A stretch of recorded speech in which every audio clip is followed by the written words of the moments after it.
প্রথমে আসো arithmetic operator. Arithmetic operator হলো 6টি। কি কি? একটা হলো যোগ, বিয়োগ, গুণ। এখন সি প্রোগ্রামে স্টার চিহ্ন দ্বারা গুণ চিহ্নকে প্রকাশ করা হয়। এখন তোমরা যদি এরকম ভাবে ক্রস চিহ্ন দ্বারা সি প্রোগ্রামে গুণ চিহ্ন প্রকাশ করো তাহলে কিন্তু হবে না, ঠিক আছে? সি প্রোগ্রামে গুণ চিহ্নকে এরকম ভাবে স্টার চিহ্ন দিয়ে প্রকাশ করতে হবে, এটা মনে রাখবা তোমরা। যোগ, বিয়োগ, গুণ। আরেকটা হলো কি ভাগ, এটা দ্বারা বোঝায় কি ভাগ। এরকম ফরওয়ার্ড স্ল্যাশ চিহ্ন দ্বারা বোঝায় ভাগ।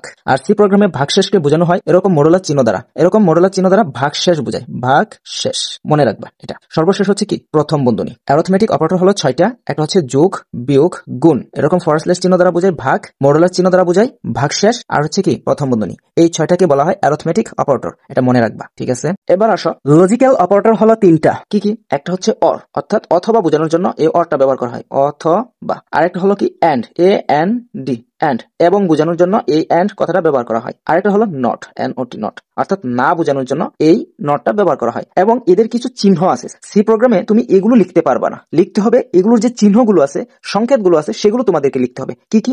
অরের জন্য এই চিহ্নটা ব্যবহার করা হয়, এই খাড়া দুইটা টানকে বোঝায় কি অর, মনে রাখবা। এন কে বোঝানো হয় এই যে ডাবল এম্পারসেন্ট দ্বারা এন্ড বোঝানো হয়। আর নট বোঝানো হয় এই চিহ্নটা দ্বারা বোঝানো হয় কি নট, ঠিক আছে? তোমরা এই চিহ্নগুলো মুখস্থ রাখবা। সি প্রোগ্রামে এই চিহ্নগুলোই তোমাদের ব্যবহার করতে হবে, এইগুলো না, ঠিক আছে? তাহলে অথবার জন্য অর বোঝানো হয় এবং অরের চিহ্নটা হচ্ছে এটা।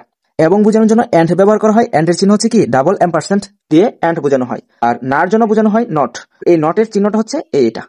এই চিহ্নগুলো তোমরা মুখস্থ রাখবা, ঠিক আছে? এই লজিক্যাল অপারেটর হচ্ছে এই 3টা।